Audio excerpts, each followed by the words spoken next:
Assalamualaikum warahmatullahi wabarakatuh. Bapak Ibu yang dimuliakan oleh Allah Subhanahu wa taala, pagi hari ini kita akan lanjut kembali kajian rutin kita berkaitan tentang akidah, tauhid atau usuluddin. Bapak Ibu yang dimuliakan oleh Allah Subhanahu wa taala, tauhid atau usuluddin atau akidah itu sumbernya ada di dalam hati kita masing-masing.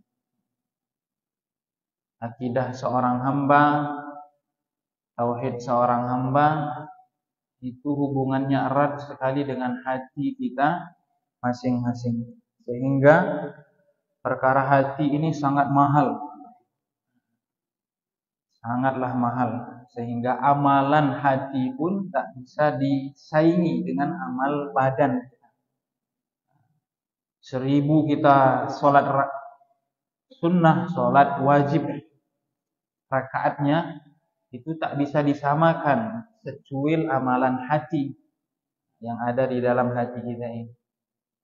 Tak bisa disamakan. Sehingga pepatah ulama yang paham berkaitan tentang hati ini itu mengatakan,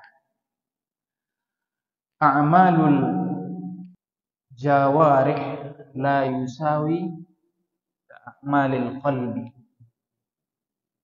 Amalan badan ini sebanyak apapun dia, anggota tubuh ini yang nampak ini, sebanyak apapun dia Bapak Ibu tak bisa menyaingi sedzarrah atau sedebu amalan hati yang ada di dalam hati. Sehingga tempat Allah menyorot seorang hamba itu bukanlah yang ada nampak di anggota tubuh kita ini, walaupun itu sangat penting dalam syariat.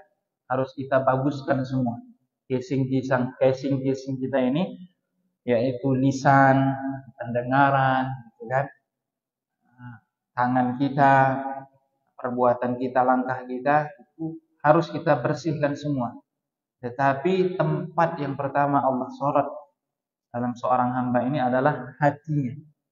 Nah, sehingga perlu kita ketahui apa sih di antara maksiat hati ini sehingga manusia terhijab dengan Allah, terhijab memandang Allah. Karena dalam hadis yang sahih dijelaskan bahwa al-ihsan an ta'budallah ka'annaka tarahu. Orang yang memiliki makom paling tinggi kedekatannya kepada Allah, kaidahnya Nabi sampaikan, an ta'budallah ka'annaka tarahu. Engkau menyembah Allah seakan-akan engkau langsung melihat Allah. Apa maknanya? Bukan melihat zat Allah, melihat di situ ada peran Allah. Langsung bisa dia lihat tanpa dihijab dengan nyata. Fa illam takun tarahu, kata Nabi, derajat yang di bawahnya, kalau seandainya tak bisa langsung lihat Allah ketika engkau beribadah, fa innahu yaraka, maka hadirkan rasa ini. Rasa apa itu? Sungguh Allah benar-benar melihat saya. Apa yang saya buat, ibadahkah itu, maksiatkah itu, sungguh Allah pasti melihat saya. Rasa inilah yang perlu kita hadirkan. Kalau tingkat pertama Bapak Ibu, mungkin kita sulit, sebab itu derajatnya kekasih Allah, wali-wali Allah. Siapa yang sudah mendapatkan makom itu, insya Allah dia menjadi walinya Allah. Nah, kita kan mungkin masih jauh Bapak Ibu. Kita melihat sesuatu langsung bisa lihat Allah. Kita lihat duit bisa langsung lihat Allah, kan susah. Kita lihat istri itu di rumah langsung bisa lihat Allah, tidak bisa, susah. Karena hijabnya terlalu banyak. Maka cara kedua, kalau tak bisa seperti itu, Nabi ajarkan engkau itu seolah-olah dilihat oleh Allah. Inilah akidah. Nah, Bapak Ibu yang dimuliakan Allah, di antara penyakit hati itu yang ada dalam hati kita ini Nah, perlu kita ketahui di antaranya, sebab banyak. Di antaranya ada 8. Ada 8. Kalau bisa kita bersihkan satu demi satu. Satu demi satu. Dibersihkan, disucikan. Sebab Bapak Ibu pakaian saja, ini kalau najis, itu tidak bisa kita bawa sholat. Hukumnya tidak sah sholat kita. Walaupun bersih, tapi dia najis. Adakah bersih itu najis? Ada. Ya cara nyucinya nggak pandai, ya kan? Kena pipis anak kita. Nah, istri kita nggak pandai pikih mesin cuci, dicampurnya diaduk, godok-godok, kasih sabun, habis itu udah selesai. Bahaya. Nah, maka begitu juga hati ini, cara mensucikannya ya perlu juga dengan cara. Harus ada metode ini. Nah, metodenya bagaimana? Nah, itulah perlu dengan guru, Bapak Ibu. Harus ada guru teladan kita. Siapa guru panutan kita dalam kehidupan. Nah, supaya kita tahu arahnya. Bagaimana caranya. Nah, di antara maksiat hati itu ada 8, Bapak Ibu. Yang pertama, asyrakku billah, meragukan keberadaan Allah. Ini sangat bahaya. Keberadaan Allah dia ragukan. Adakah muslim seperti itu? Banyak sekali. Meragukan keberadaan Allah ini apa implementasinya dalam kehidupan? Dia meragukan rezeki. Tanggung rezeki yang Allah tanggung, dia ragukan itu. Masa depan dia ragukan itu. Padahal kehidupan ini yang ngatur semua Allah. Dia meragukan masa depan anaknya, masa depan dia nanti tua. Sebenarnya Bapak Ibu, masa depan itu kalau dikaji secara hakikat, masa depan itu adalah alam barzakh. Itulah masa depan kamu. Kalau sukses, sukseslah. Jadi masa depan itu bukan masa tua kita, masa pensiun. Kata orang bilang, masa pensiun. Apa yang dia pikirkan. Sebenarnya masa depan itu adalah alam barzakh. Kalau di alam barzakh kamu itu selamat, maka sukseslah kamu merancang masa depan. Tapi kalau di alam barzakh kita tak bisa selamat, ya apapun yang kita buat di dunia ini tidak ada artinya jadinya. Nah, Bapak Ibu yang dimuliakan oleh Allah, jangan sampai kita meragukan keberadaan Allah. Jangan sampai kita meragukan keberadaan Allah. Dan apa buktinya Allah nyata dalam kitab ini? Ya, buktinya tidak semua hajat kita bisa penuhi. Kita gapai. Ada di antara kita sini 100% yang kita inginkan terwujud. Ada kira-kira? Tidak ada. Nah, itu bukti nyata Allah hadir dalam kehidupan kita. Karena wujud Allah itu tak bisa langsung kita lihat. Zatnya maha sempurna. Sehingga kesempurnaannya memang tak bisa kita lihat. Sebab kenapa? Inilah bukti nyata. Kenapa kesempurnaan zat Allah itu tak bisa kita lihat? Karena memang mata kita memiliki kekurangan. Mata kita ini sangat minus. Memiliki kekurangan. Contoh, Bapak Ibu, walaupun kita cerdas, berilmu, pintar, pasti kita tak tahu siapa di balik tembok tersebut. Ini ada tembok masjid, kalau ada orang di balik tembok, kira-kira kita bisa tahu siapa orang itu? Tidak bisa. Ini palingan mata. Gunanya bisa apa? Melihat. Makanya kenapa zat Allah itu tak bisa kita lihat di dunia sekarang? Karena mata ini, mata yang ada di dunia itu sangat minus dia. Sangat memiliki apa? Kekurangan. Maka kesempurnaan Allah sembunyikan zatnya. Tapi Bapak Ibu, insya Allah suatu saat nanti di akhirat kita bisa melihat kesempurnaan zatnya Allah. Dari mana dalilnya Ustaz? Dari Al-Quran. Dari surat Al-Qiyamah. Apa itu? ila rabbiha nadhirah. Nanti suatu saat di akhirat orang beriman bisa melihat zat kesempurnaannya Allah. Sehingga ciri mereka itu apa itu? Wujuhu yauma idzin nadhirah. Wajah mereka berseri-seri. Wajah mereka berseri-seri. Jadi di dunia sudah dapat kisi-kisi. Kisi-kisinya itu apa? Wajah seorang mukmin itu tampak berseri-seri dimanapun dia berada. Ada masalah nggak ada masalah, mukanya apa? Wajahnya berseri-seri. Ini ciri khas dia itu kenal kepada Allah. Tapi kalau dia punya masalah, mukanya sumpek, berut gitu. Kalau dikasih nikmat baru senang, gembira. Ini tanda belum kenal Allah. Maka kita belajar Bapak. Kenapa datang seperti itu perubahan wajah? Memang manusiawi. Kita ini bukan malaikat. Manusiawi. Maka ujiannya itu seperti itu. Harus kita bisa terapkan dalam kehidupan. Ini yang pertama, meragukan keberadaan Allah. Jangan sampai. Yang kedua, merasa aman dari murkanya Allah. Nah, ini penyakit hati juga. Merasa aman dari murkanya Allah apa maksudnya? Dia merasa aman dari azabnya Allah. Merasa aman dari siksa di kubur, dari siksanya padang mahsyar, dari siksanya sirat, ujungnya dari siksanya api neraka jahanam. Nah, ini bahaya sekali. Dan ini ciri mendasar orang munafik seperti ini. Orang munafik dia punya amal sedikit, seolah-olah dia sudah ahli surga.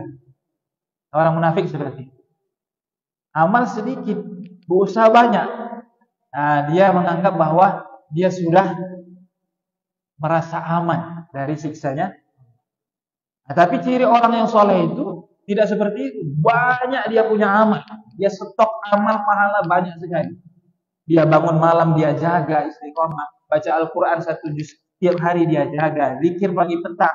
Habis subuh sampai menjelang isyraq dia jaga. Kemudian sholat sunnah 2 rakaat dia jaga itu. Kemudian dia jaga zikir petang sebelum terbenamnya matahari. Dia istiqomah kan. Banyak stok amal dia. Tapi dia masih khawatir terhadap diri dia. Nah, ini ciri orang yang selamat sebenarnya. Nah, ciri orang celaka apa? Amalnya sedikit. Zikir pagi petang tak, baca Quran 1 juz pun tak, gitu kan? Sholat sunnah dia tak jaga juga. Kemudian terlintas dalam hati, insya Allah ini saya aman dari siksa. Tidak. Sekelas para sahabat saja Bapak Ibu itu tak aman mereka dengan diri mereka terhadap murkanya Allah. Siapa orang yang sudah dijamin dari murkanya? Tidak ada kecuali para nabi. Kenapa dapat jaminan nabi? Karena mereka dapat stempel tak berbuat dosa seumur hidup. Kita tak ada jaminan. Tak ada jaminan. Dari kecil saja kita sudah buat dosa walaupun belum tercatat. Sebab catatan itu tercatat oleh malaikat kalau dia sudah masuk umur balik. Nah, catatan itu baru tercatat. Kalau belum balik, belum tercatat. Makanya dalam akidah kita Ahlussunnah wal Jamaah Bapak Ibu, siapa saja anak kecil, anak bayi yang meninggal sebelum batas umur yang Allah wajibkan untuk kewajiban, maka dia setelah meninggal langsung masuk surga. Tidak dihisap. Kenapa? Memang belum ada catatannya dia berbuat dosa. Memang sudah ahli surga.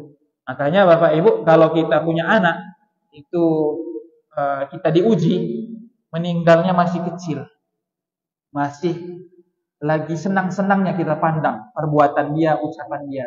Kemudian Allah jemput, Allah panggil dia. Nah, ini jadi stok kita untuk syafaat nanti di hari kiamat. Jadi kalau kita punya ada anak baru lahir meninggal, baru 1 tahun meninggal, itu insya Allah dia menunggu ayah ibundanya nanti di akhirat. Nah, dia menunggu di pintu di taman-taman surga. Nah, Bapak Ibu yang dimuliakan oleh Allah, ini yang kedua, merasa aman dari murkanya Allah. Apa penyebabnya, Bapak Ibu? Orang ini bisa merasa aman dari murkanya Allah. Ada 5 penyebab utama. Yang pertama, bodoh, ketidaktahuan tentang ilmu ma'rifatullah. Nah, ini penyebab dia merasa aman. Sebab Allah ini, Bapak Ibu, berbuat apa saja sesuka hatinya. Allah berbuat apa saja sesuka hatinya tanpa dipaksa oleh makhluk. Tanpa dipaksa. Maka sekehendak Allah. Ini yang pertama. Yang kedua, penyebabnya sering meninggalkan ibadah. Penyebab orang aman dari murka Allah. Sering meninggalkan ibadah, khususnya sholat. Karena Bapak Ibu yang dimuliakan oleh Allah, kalau kita masih memiliki keluarga, anak yang sudah balik, ingatkan mereka tentang sholat khususnya. Ingatkan mereka tentang sholat. Nah, kalau mereka masih sholat, insya Allah masih ada baiknya keluarga itu. Tapi kalau sudah nggak sholat, nggak ada lagi baiknya. Nggak ada yang bisa diharapkan kebaikan. Nah, orang yang meninggalkan sholat. Maka ingatkan, sampai kapan? Sampai kita mati. Dia duluan mati atau kita mati? Batasannya. Tapi kalau kewajibannya, sekali saja sudah gugur kewajiban. Untuk mengingatkan keluarga kita, anak kita. Bahkan anak kita yang sudah berkeluarga pun kita masih wajib mengingatkan. Kalau dia belum melaksanakan sholat. Sebab kenapa? Bapak Ibu yang dimuliakan oleh Allah,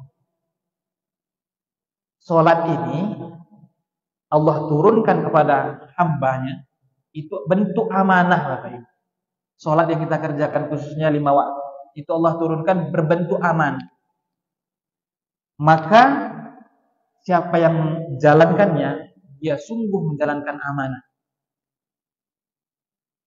Kemudian kebalikannya, siapa yang tak menjalankannya, berarti dia pengkhianat. Nah, ini perlu kita pahami. Jadi orang yang tak sholat itu, dia hamba yang berkhianat. Makanya salah ucapan orang, dia baik Ustaz, lisannya lembut, tak pernah nyakiti tetangganya, tapi tak sholat, nggak ada kebaikannya. Ya sudah, Allah klaim dia khianat. Kira-kira baik orang khianat itu? Enggak ada baiknya, Bapak Ibu. Maka minimal jaga keluarga kita dari sholat 5 waktu. Nah, perintahkan mereka, ingatkan mereka. Terus seperti itu. Kemudian penyebabnya yang selanjutnya, yang ketiga, sombong. Sombong. Nah, sombong inilah yang membuat aman dari murkanya Allah. Termasuk iblis. Iblis itu jatuh dari ranah dapat murkanya Allah karena terlalu sombong. Yang keempat, terlalu gembira dengan nikmat yang diberikan oleh Allah. Apa maknanya terlalu gembira? Dengan rasa syukur sangat beda. Kalau terlalu gembira dengan nikmat yang Allah berikan, nikmat tersebut dia bawa maksiat. Itu bedanya dengan orang syukur. Kalau orang syukur ini, Allah kasih nikmat, Allah kasih nikmat kepada kita, maka dia bawa nikmat tersebut kepada ketaatan ibadah. Itu gembira juga maknanya, tapi dalam konsep yang berbeda. Ada gembira juga, tapi diarahkan maksiat. Gembira juga dia dapat nikmat. Dan yang terakhir penyebabnya, Bapak Ibu, sering duduk dengan pelaku dosa. Nah, jangan sering-sering kita, sekali-kali boleh. Nah, tapi kalau tiap hari duduk, bahaya. Kita sering dekat duduk dengan pelaku dosa, nah, insya Allah kita nanti akan berbuat dosa yang sama. Tak bisa dipungkiri, Bapak Ibu. Nah, yang ketiga, di antara penyakit hati itu, yang ketiga apa? Putus asa atas rahmat Allah. Ini juga bahaya. Putus asa terhadap rahmat Allah. Tak boleh Bapak Ibu. Tak boleh berputus asa. Jangankan kita, makhluk yang terlaknat pun dia tak berputus asa. Siapa itu? Iblis. Iblis dia sudah terlaknat, sudah dikutuk oleh Allah. Tapi dia tak punya putus asa. Apa itu? Saya akan menggoda manusia. Saya akan ajak sebanyak-banyaknya. Maka dia dalam menggoda manusia, gitu kan? Tak pernah putus asa. Sehari dia goda, nggak tergelincir manusia itu dalam maksiat. Hari kedua dia goda lagi. Hari ketiga dia goda lagi. Sampai kapan? Sampai orang itu mati. Makanya nggak selamat kita, nggak aman dari apa? Makarnya Allah. Sebab ada musuhnya. Dan musuhnya ini unik Bapak Ibu. Kita tak bisa lihat dia, tapi dia bisa lihat kita. Nah ini berat. Kalau musuh itu nampak, kan bisa kita lawan. Kan gitu. Ya kan? Tapi musuh kita ini nggak kita nampak, tapi dia nampak kita. Nah, gimana kita lawan? Susah. Maka Bapak Ibu yang dimuliakan oleh Allah, karena seperti itu maka Nabi ajarkan ta'awudz bizatillah. Maka sering-seringlah minta perlindungan dari Allah. Sebab iblis itu juga ciptaan Allah, dalam genggaman Allah. Kalau Allah katakan jangan, nggak bisa, maka dia tak bisa melincirkan kita. Nah itu yang ketiga. Nah ada yang keempat, Bapak Ibu yang dimuliakan oleh Allah, penyakit termasuk penyakit hati ini sombong terhadap hamba-hambanya Allah. Nggak boleh kita sombong terhadap hamba-hambanya Allah. Nggak boleh. Merasa ibadah kita lebih dari orang, nggak boleh. Merasa dalam keluarga, merasa suami lebih banyak perannya, jasanya ketimbang istri, nggak boleh. Karena kita nggak tahu ujung kita itu apakah husnul khotimah atau na'udzubillah su'ul khotimah, nggak boleh. Nah, sehingga ada kisah nyata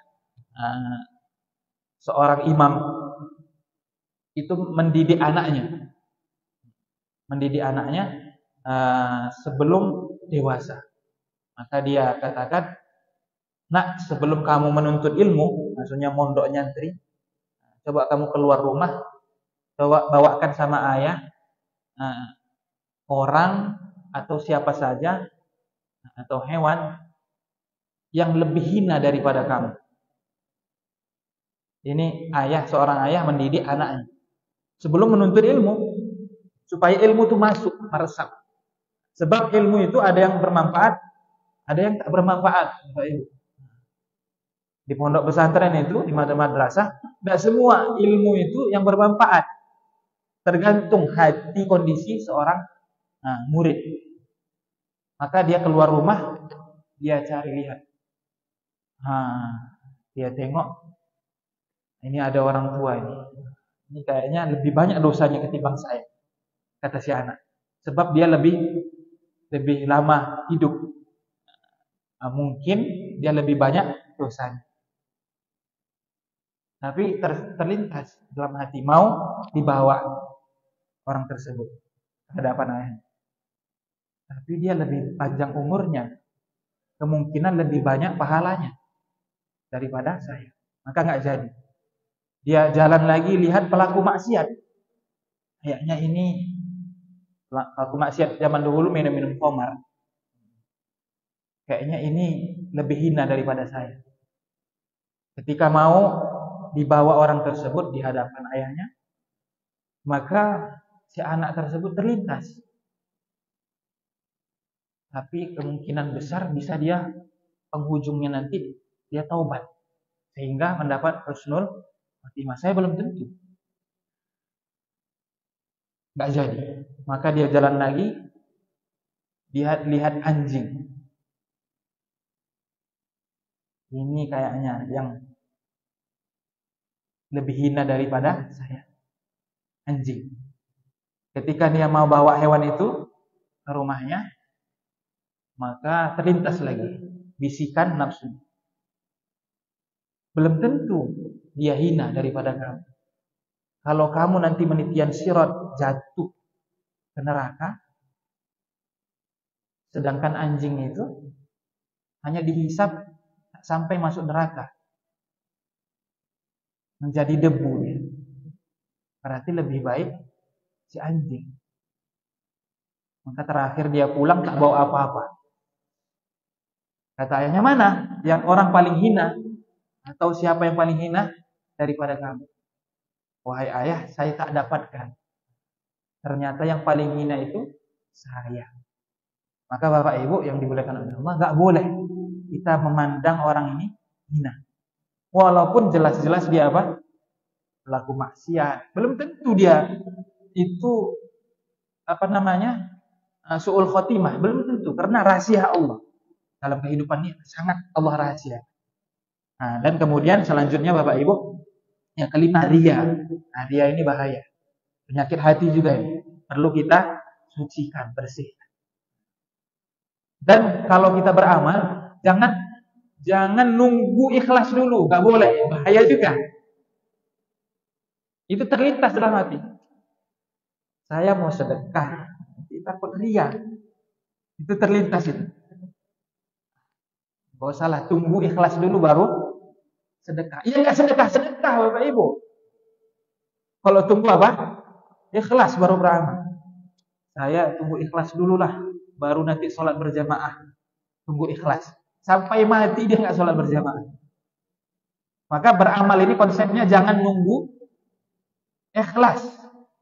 Jalankan saja. Nah, setelah beramal, doa kepada Allah.